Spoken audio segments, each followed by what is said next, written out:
வணக்கம் friends, welcome to சுப்பீஸ் wonderland. இன்றைக்கி நம்ம பார்க்க போகிற ரெசிபி கோயிலில் கிடைக்கிற டேஸ்டியான புளியோதரையை வீட்டில் எப்படி பண்ணலாங்கிறத பார்ப்போம் ஃப்ரெண்ட்ஸ். இந்த தருணத்தில் சப்ஸ்கிரைபர் ஆகிய உங்களுக்கும் ஃப்யூச்சர் சப்ஸ்கிரைபர்களுக்கும் என்னுடைய நன்றி கலந்த வணக்கத்தை தெரிவித்துக்கொண்டு இப்போது கோயில் புளியோதரை எப்படி பண்ணலாங்கிறத பார்ப்போம். வாங்க ஃப்ரெண்ட்ஸ்.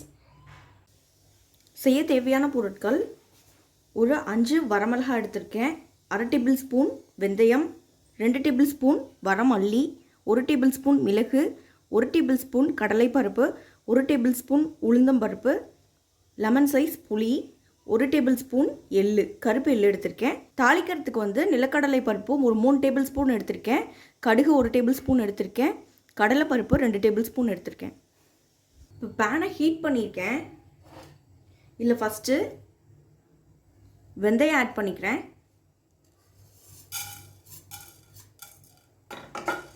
வெந்தயத்தை நல்லா வறுத்துக்குவோம்.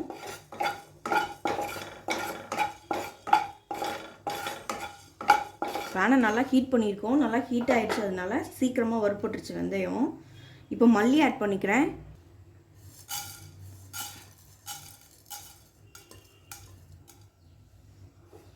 மல்லியும் நல்லா வறுத்துக்குவோம்.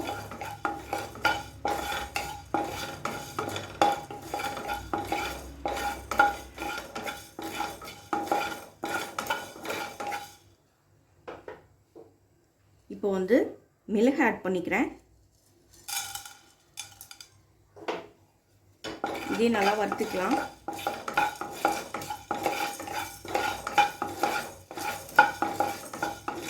இப்போ கடலைப்பருப்பும் உளுந்தும் இது கூட ஆட் பண்ணிக்கிறேன். இதே நல்லா வறுத்துக்குவோம்.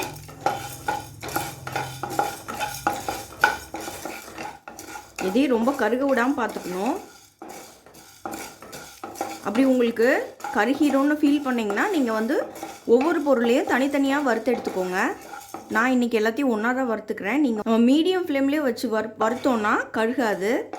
அதனால நம்ம இந்த பவுடருக்கு அரைக்கக்கூடிய பொருட்களை மீடியம் ஃப்ளேம்லேயே வச்சு வறுத்துக்கணும். இப்போ எள்ளு ஆட் பண்ணிக்கிறேன். எள்ளு நல்ல ஒரு ஃப்ளேவரும் டேஸ்ட்டும் கொடுக்குங்க இந்த புளி சாதத்துக்கு. இது வரைக்கும் நீங்கள் எள்ளு போட்டு நீங்கள் புளி சாதம் பண்ணலைன்னா கண்டிப்பாக ட்ரை பண்ணி பாருங்கள், ரொம்ப நல்ல ஃப்ளேவர் கொடுக்கும்.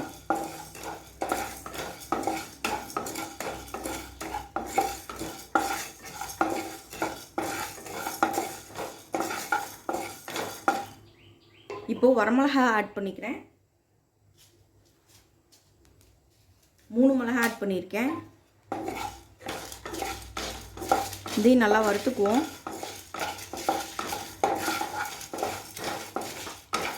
அவ்வளோதாங்க, ஓரளவுக்கு நல்லா வறுப்பட்டுருச்சு. இதை நான் பவுட்ரு பண்ணி எடுத்துகிட்டு வந்துக்கிறேன். இப்போ பேனை ஹீட் பண்ணியிருக்கேன். இதில் ஒரு 4 டேபிள் ஸ்பூன் நல்லெண்ணெய் ஆட் பண்ணிக்கிறேன். 4 to 5 டேபிள் ஸ்பூன் நல்லெண்ணெய் ஆட் பண்ணிக்கிறேன். எண்ணெய் நல்லா காஞ்சதுக்கப்புறமா கடுகு ஆட் பண்ணிக்கிறேன்.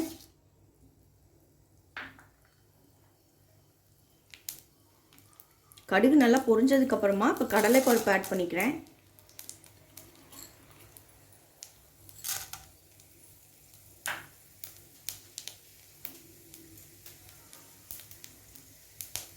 கூட 3 வரமிளகாய் ஆட் பண்ணிக்கிறேன்.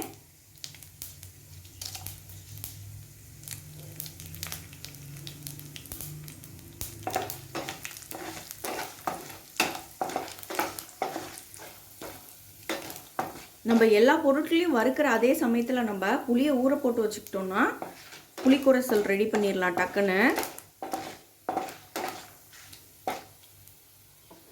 இப்போ நிலக்கடலை ஆட் பண்ணிக்கிறேன். இது கூட நீங்கள் நிலக்கடலையை வறுத்தும் ஆட் பண்ணிக்கலாம், இல்லாட்டி டேரெக்டாக கூட கடுகு தாளிக்கும் போது டேரெக்டாக கூட ஆட் பண்ணிக்கலாம். இப்போ கடலைப்பருப்பும் நிலக்கடலையும் ஓரளவுக்கு நல்லா வறுபட்டு வரட்டும். இப்போ மஞ்சள்தூள் ஆட் பண்ணிக்கிறேன். ஒரு 1/2 டேபிள் ஸ்பூன் மஞ்சள்தூள்,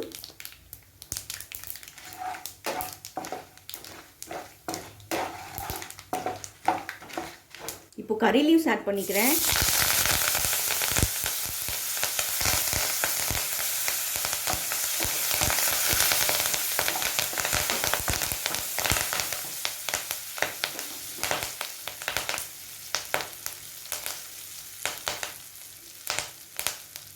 இப்போ வந்து நம்ம வறுத்து அரைச்சோம்ல அந்த பவுடரை இப்போ இது கூட ஆட் பண்ணிக்கிறேன்.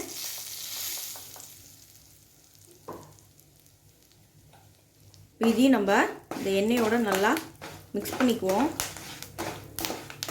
சிம்மில் வச்சு பண்ணுங்க, அப்போ தான் வந்து இந்த பவுடர் நம்மளுக்கு அடி பிடிக்காமல் இருக்கும்.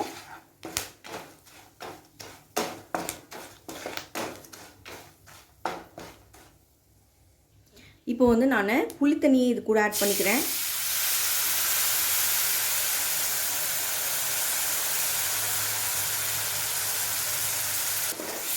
இந்த புளி கரைசல் வந்து நல்லா சுண்டி வரணும். நல்ல ஒரு திக் கன்சிஸ்டன்சி வர அளவுக்கு நம்ம இந்த புளி கரைசலை கொதிக்க விட்டுக்கலாம்.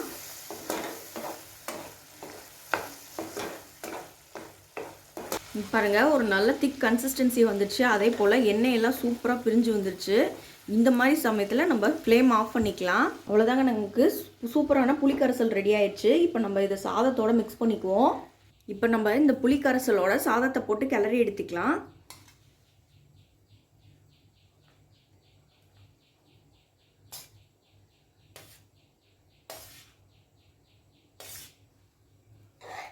இப்போ சாதத்தோடு நல்லா மிக்ஸ் பண்ணிக்குவோம். நீங்கள் இதே மாதிரி பவுட்ரு வந்து எக்ஸ்ட்ரா கொஞ்சம் பவுட்ரு அரைச்சி வச்சுக்கிட்டோன்னா எப்போ வேணால் நம்ம டக்குன்னு இன்ஸ்டண்ட்டாக புளியோதரை செஞ்சிடலாம்.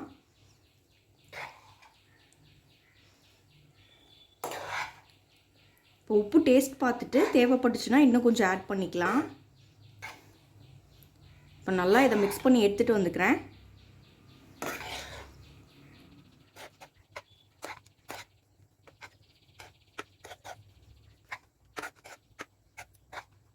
கண்டிப்பாக வந்து புளியோதரை வந்து எல்லாத்துடைய ஃபேவரட் டிஷ்ஷாக இருக்கும்.